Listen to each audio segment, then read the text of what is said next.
Hello, fellow explorers. Goodness me, do I have a lot to tell you. While I was on my way back from Antarctica, I overheard a group of explorers talking about a place called Sapa in Vietnam. It sounded truly magical and like nothing I'd ever heard of before. They spoke of rolling valleys of green rice fields, continuous sunshine, friendly people, and the most delectable food.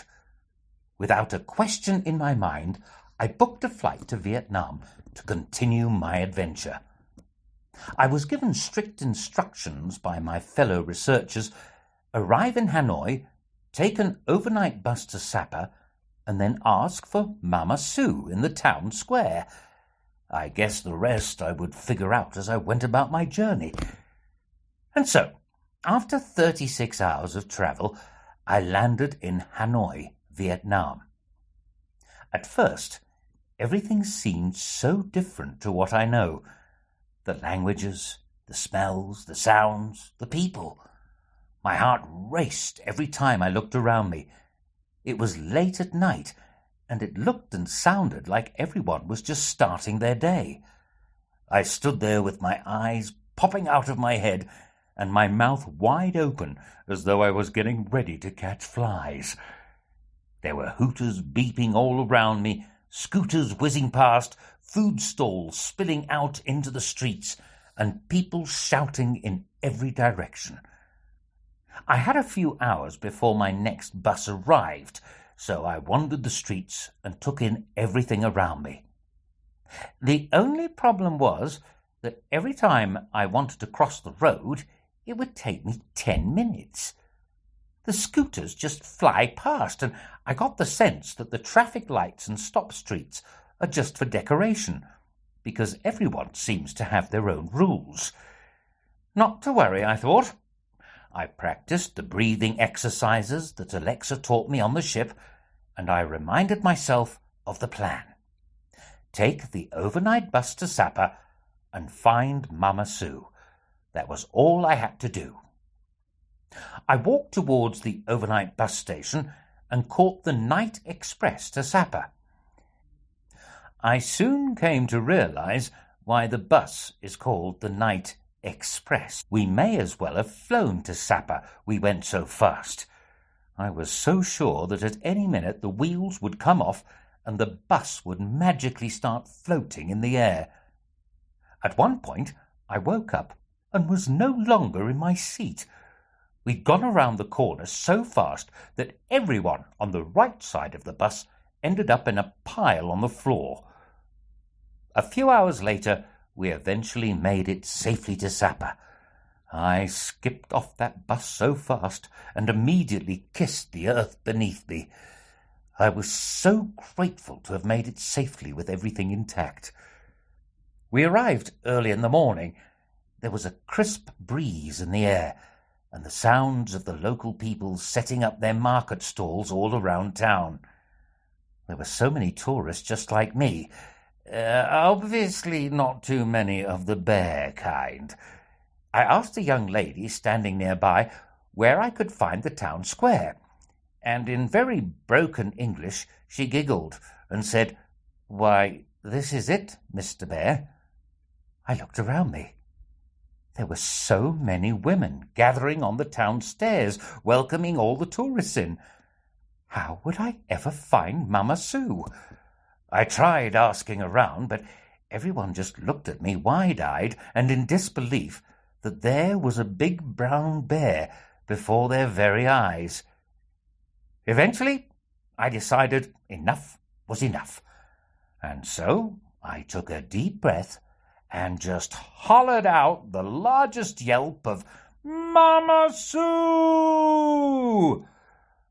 The entire town stopped and turned to look where the earth-shaking sound had come from. Ooh, did I just do that? I wanted to melt into the ground, I was so embarrassed. But luckily, the silence was eventually broken by a little girl who ran up to me and tugged at my fur. Right behind her was a woman holding a sign up that said, Mr. Bear. Oh, thank goodness. Mama Sue? I asked. She smiled and nodded her head. These women were like nothing I had ever seen before. It was as though they were straight out of a time capsule from thousands of years ago. Mama Sue and her daughter were part of a group of people called the Hmong tribe, who lived in the mountains.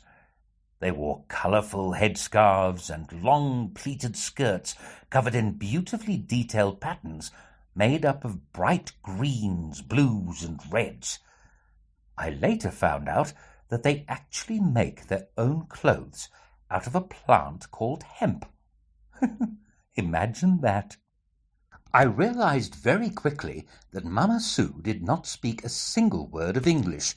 Her daughter Eve spoke a little and explained to me that they would be taking me to their small village in the mountains. It's just a little walk, she said with an innocent smile. And so we set off out of the small town and into the valley. There was a thick cloud of mist in the air, so for the longest time I couldn't actually see where we were going, until all of a sudden we started to climb further up, and the mist began to clear. As I stopped to catch my breath, I slowly looked up and took in the sight around me. Wow! The researchers on the boat were right. It was truly magical. There were rolling hills all around me, with rice fields and farmlands wherever you looked. It's hard to believe that just a short time ago I was dodging the noisy traffic in a big city. I certainly welcomed the silence and stillness I could feel here. I will remember this day for many reasons, one of them being that it was the most amount of exercise I have ever done. We walked and walked and walked until my bare legs started to shake underneath me, up the mountains, down the valleys, and through tiny villages. At one stage I noticed a gigantic black cloud above us. Before I could even point it out, the cloud broke and the rain came down.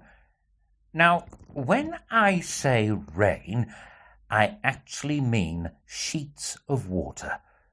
I tried to use my trusty hat to protect my eyes, but it was no use. Eventually, I stopped to ask if we could find some shelter, but as I stood, I felt myself being swallowed up by the soft rice fields below me. Mama Sue had to quickly grab my paw and pull me up. Wow, she's strong.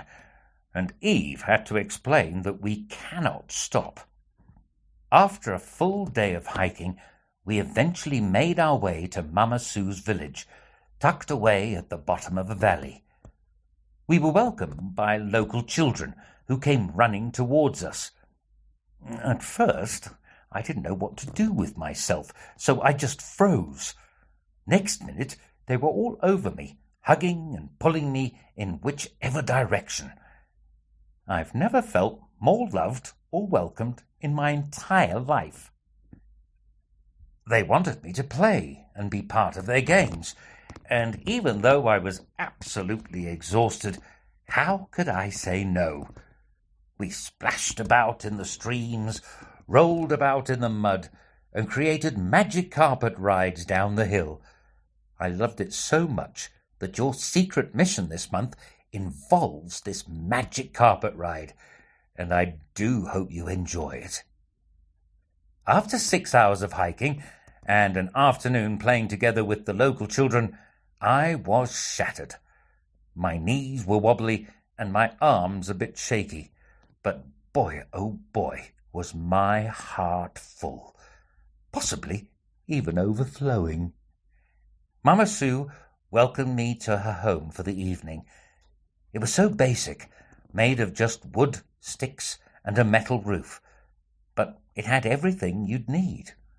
The toilet was even different to what I knew.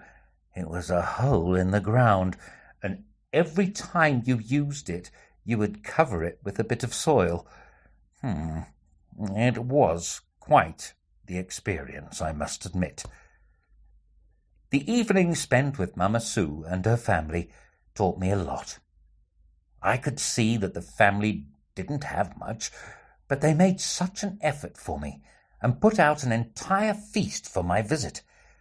We sat on the floor with the food laid out on a mat and tucked into the most delectable local foods, including bamboo sticky rice and vegetables that Mama Sue had been collecting during our walk to her village. We sat together, enjoying each other's company, and although we couldn't speak or understand one another, we just smile and make gestures as a way to communicate. I quickly realized that sometimes just being around others is more than enough, and perhaps the quietness added to the charm of the evening. And so, my fellow adventurers, I will leave it there. I'm actually writing you this letter at the top of the valley, looking over Mama Sue's village, sipping on a famous Vietnamese egg coffee. I'll soon be catching a motorbike ride back to Sapa so that I can make my way to my next location. I hope this adventure inspires you to always be open to learning about other people and cultures, even if they look different, speak another language, or act in a peculiar or different way. I learnt so much from Mama Sue, her family, and the local village, and I'll always be grateful for this adventure. Yours, as always, Brian the Brave.